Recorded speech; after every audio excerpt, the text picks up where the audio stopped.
अमरीकी हांगुल के तहफ़्फ़ुज़ में ताउन फराहम कर रहे हैं। स्काउट्स ने हांगुल के कंजर्वेशन का एक प्लान रिलीज़ किया है।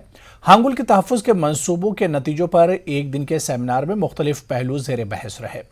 स्मिथ कंजर्वेशन बायोलॉजी इंस्टीट्यूट के 3 साइंसदान इदारे के मंसूबों की बात रखने के लिए सेमिनार में शरीक थे।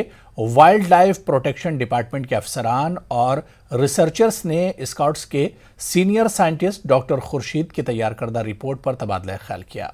शिकारगाह तराल में हांगुल की अफजाइश के मंसूबे पर भी बात हुई।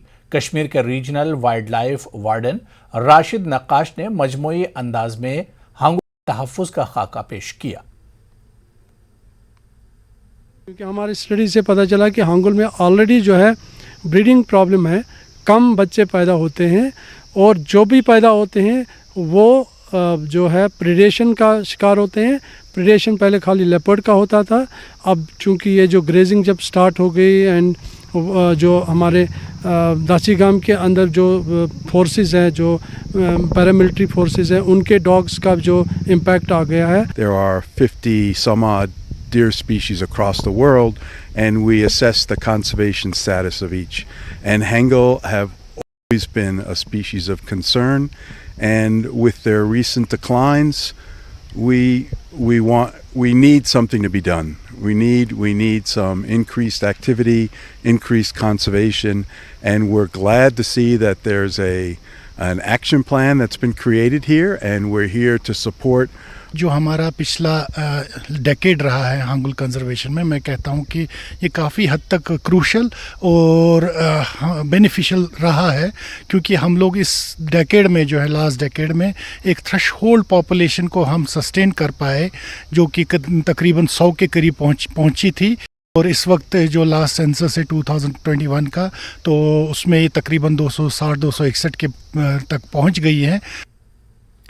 बीजेपी के कौमी जनरल सेक्रेटरी तरुण चुग ने कहा कि वज़ीर दाखिला अमित शाह का जम्मू कश्मीर का 3 रोज़ा दौरा उन लोगों के लिए खुशी का बायस बनेगा जिन्हें अब्दुल्ला और मुफ्ती खानदानों ने नज़रअंदाज किया था।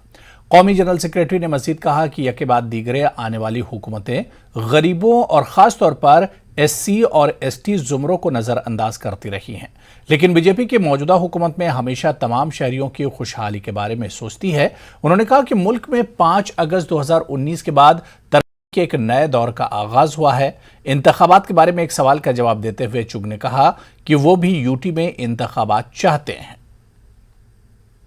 क्योंकि जम्मू कश्मीर के बहुत बड़ा बदलाव 5 अगस्त 2019 के बाद आया है। आज यहाँ विकास की नई बात शुरू हुई है। जो प्रधानमंत्री नरेंद्र मोदी जी का जो विजन है, सबका साथ, सबका विकास, सबका विश्वास व सबका प्रयास, उस मिशन को आगे बढ़ाने का काम और मजबूत करने का काम अमित शाह पूरे देश में भी कर रहे हैं और यहाँ भी करेंगे। हम भी इलेक्शन करवाना चाहते हैं। चुनाव आयोग इंडिपेंडेंट ऑर्गेनाइजेशन है, वो अपने काम में लगी है। जल्दी ही वोटर लिस्टें तैयार हो जाएंगी, फिर वो ऑब्जेक्शन के लिए सभी पॉलिटिकल पार्टीज के पास जाएंगी और उसके बाद यहाँ चुनाव होगा। खासकर ये महत्वपूर्ण दिन है हमारे लिए जब कि अमित शाह इस नार्थ कश्मीर में आ रहे हैं और ज़िले कुपवारा, ज़िले बांडीपोरा के लोग और बारामूला के लोग इस रैली में जोग दर जोग आएंगे। और ख़ासकर मैं यहाँ की नार्थ कश्मीर की आवाम से अपील करना चाहता हूँ कि वो आएँ, आज अपने बच्चों के बारे में जो हमने 30-35 सालों से यहाँ पे हालात देखे हैं, आज अपने नौजवानों को आगे बढ़ाने की कोशिश करें।